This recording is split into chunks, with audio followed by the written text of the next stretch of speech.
Okay, let's start. I'll start with myself, with my personal anecdote.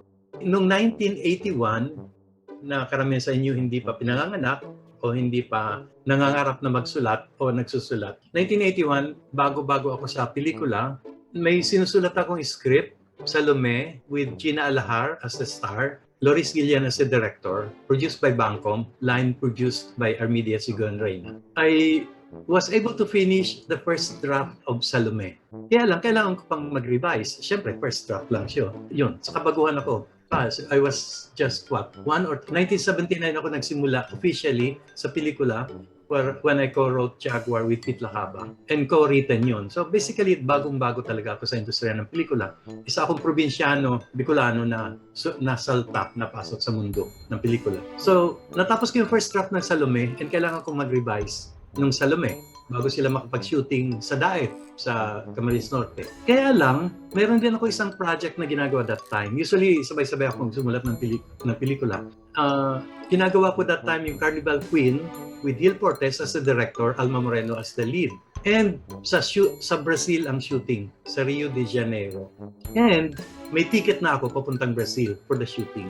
So paano ako makakapag-revise nung Salome? So that was the problem.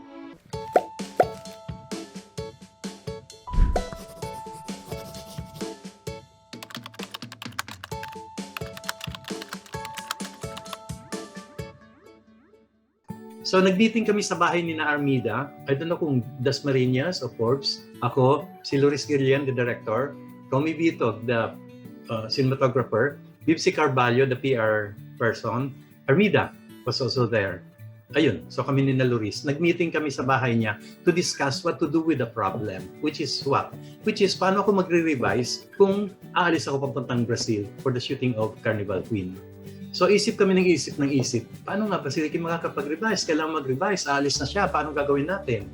And so finally, sabi ni Armida, Ricky, totoo ba na next week na ang alis mo papuntang Brazil? Sabi ko, oh, may ticket na nga eh. Sabi niya, asan ang ticket? Pinakita ko sa kanya yung ticket. Sabi niya, ay, oo nga, paalis na si Ricky papuntang Brazil. Then pinunit niya yung ticket. Eh ako probinsyano ako, na naive. Sabi ko, naku, paano yan? Sino magbabayad dyan? Hindi ko alam na nare-refund. Ano mangyayari ngayon? Na-shock ako. So, sabi ni Armida, ayan, hindi ka na makakalis. Now you can revise. So what we did was, we brainstormed on what we would do to address the situation. Nag-isip kami, anong gagawin natin? Baka magalit si Portes. Paano may shooting sa Brazil and everything? So we discussed and discussed and discussed and discussed on what to do. And then finally, may napagkayari kami na gagawin namin. Napagkayari namin na magpapanggap ako na hinatid ng driver ni Armida sa waiting shed, and then naghintay ako ng taxi doon, and then habang naghihintay ng taxi, namag ako at nanakaw yung ticket. And so, nagkayari kami na yun ang gagawin namin at sekreto na walang makakalam. So after na-decide namin yun, dinala ko ni Armida sa garden at pinutikan nila ako sa damit ko at sa likod. And then after naputikan nila ako sa likod, dinala nila ako sa hospital, sa EDSA, nakamag-anak ni na Armida. I think it was Orthopedic Hospital or kung ano yun sa EDSA. Dinala ako nila ni Loris and nag-stay ako doon for 1 week. By the time na nakaakyat ako sa room ko, may ika-ika na ako. Thinking of the situation. And from then on, lahat ng mga dumadalaw sa akin sa hospital, inuulit-ulit ko yung kwentong napagkayari namin lahat. Na nagbe-brainstorm kami, and then hinatid ako, and then namag ako at nanakaw ang ticket. And every time na kinikwento ko yun sa mga dumadalaw sa akin, at maraming dumadalaw because bagong pasok ako sa industriya and everybody loved me. Honeymoon period, pag bagong pasok ka, everybody loves you. So ang daming dumadalaw. And sa tuwing may dumadalaw at kinikwento ko yun, nadadagdagan ko ng mga detalye at naging masuto sa thinking ko yung situation. And lumabas pa siya sa mga dyaryo. Naalala ko may isang dyaryo na naglabas ng drawing pa na naka-costume pa ako na nakasabit and so on. So yun. So everybody expressed sympathies and everything and concern. And so I was able to revise Salome. And I remember nung nag-preview yung Jaguar, I was the co-writer of Jaguar and nag-preview kami sa Magnatec, post-prod house that time. Hinatid ako ng sumama ang mga doktor at ilang nurse kasi gusto rin makipanood. And then after that, ang naghatid sa akin pauwi si Gina Alahar. Naalala ko, sinasabihan ni Gina Alahar yung driver na, uy, daan-daan na pagdadrive, baka mabinat si Ricky. Naisip ko na nakakaya naman. Actually, baka mas malakas pa ako dun sa driver. So that was it. I was able to revise, and I was able to go to Brazil, and everything went well.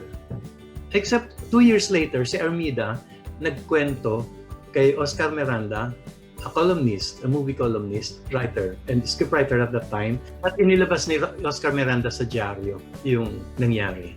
And so suddenly bumaliktad ang sitwasyon. Suddenly people started writing about me, criticizing me, saying nagsinungaling ako and everything. Naging monster ako, lumaki ng ulo ko, nanalo lang si Jaguar. And I remember si Ricky Lo came up with a column ng headline binanggit yung pangalan ko as Ricky Lai. And then hindi ako naiyak. May ko sa stop. Baka sabihin mo, dinidibdib ko. And then 5 of my closest friends at that time, and when I say closest, they're really close because I have no family since childhood, lumayas ako. And ang family ko usually are friends. And they're really, really close friends. As in, pag nag-abroad, pasalubong and everything, and natutulog, ako sa bahay nila at sila sa bahay ko, etc. 5 of my closest friends, nagpadala ng representative nila, pinuntahan ako, at sinabi ng representative nilang kaibigan ko na, naging monster ka na, nagbago ka na, i-reimburse mo lahat ng binayaran naming pang-taxi, kada dalaw sa'yo noon. And they never spoke to me, ever, again. Years and years later, dalawa sa kanila namatay, they never spoke to me. One of them, namatay yung nanay niya, and close kami, pati yung nanay. Pumunta ako sa burol, and nagkasundo kami, and we became good friends again after that. And we were okay. But the others never namatay. May isa o dalawa pang buhay pa, and they've never spoken to me up to now. These are people who are in the industry, and most likely you know them. Iba sa kanila member ng Manunuri, at iba sa kanila we see their names sa And so, hindi ko sila pwedeng basta ibaliwala kasi nakikita ko sila. Nasa industriya ako at nasa industriya sila at nagkaka-encounteran ang mga pangalan namin. Although, we hardly saw each other. After the incident, nang lumabas yun, I wrote a letter tumawag si Lino Broca sa bahay nung binabash na ako. Sabi ni Lino, Ricky, welcome to the club. Tapos ng honeymoon period, pag nagsisimula ka pa lang, you're so good, everybody loves you. But if there will come a point where you will become so good sa tingin nila na babaliktad ang mga pangyayari. Maybe kasalanan mo, maybe kasalanan nila. But usually things turn around. So sabi niya, so anong gusto mong gawin? Gusto mo mag-rally tayo in Armida? So sabi ko, hindi naman kasalanan ni Armida. Grupo kami nag-decide and akong nag-execute. And wala siyang kasalanan. Kami lahat ang may kagandawan. So sabi ko, Lino, no, it's okay. Kasalanan ko. So after that, I wrote a letter of apology in public na na-publish, and nag-turn around ulit. People embraced me again, forgave me, and everything became okay again, and I started writing Himala and Moral and all my other scripts. But my 5 closest friends never forgave me, except the one that I told you about kanina. Masakit yung nangyari, pero marami akong natutunan doon. Natutunan ko, pinaka-importante yan, na mas mahalaga pala kaysa sa ambisyon ko, kaysa sa goals ko noon, to make it in the industry, to be a good scriptwriter, to win awards. Mas mahalaga pala yung pagkatao ko. Na if I take care of my pagkatao, the rest will follow. And yun ang naapektuhan yung pagkatao ko. I did it because there's something wrong with my pagkatao. And there's something wrong with the way I see things around. So, that it's my pagkatao that was there at the center of the whole thing. And doon ko natutunan yung prinsipyo ko na lagi kong binabagit sa workshoppers ko.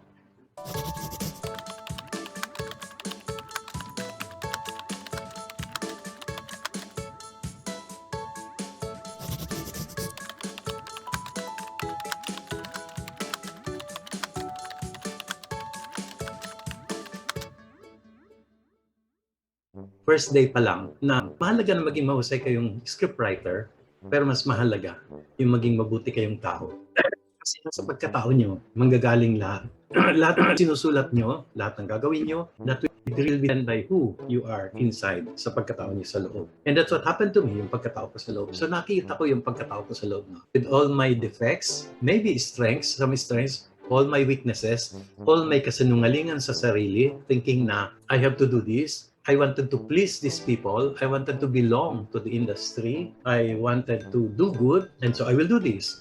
Nakita ko yung sarili ko, yung kasinungalingan ko sa sarili ko. Nakita ko kung ano ako. Nakita ko yung need ko, wanting to belong, wanting to please people. Probinsyano na gustong tanggapin ng lahat. Nakita ko yung need na yun. Pero, more important than that, may na-plant sa akin na bagong need. yung pangyayari. Nagkaroon ako ng need na ituwid ang lahat, itama ang lahat, ituro yung tama. And that's why I decided after that to start doing workshops. After that, that was 1981. In 1982, I decided na magkakandak ako ng mga libreng workshops. Partly para mapagbayaran ko yung kasalanan ko na nagpanggap ako ng sinungaling, but partly para ma-share ko yung natutunan ko na ang mahalaga ay kung ano ka sa loob mo, sa pagkatao mo. Mas mahalaga yung kaysa kung gaano ka kahusay sa labas. Ang mahalaga yung puso mo na dapat maging generous, maging open, continuously nagpapakabuti para maging mas mabuti kang tao at para yung pagkatao mo ay mas naalagaan.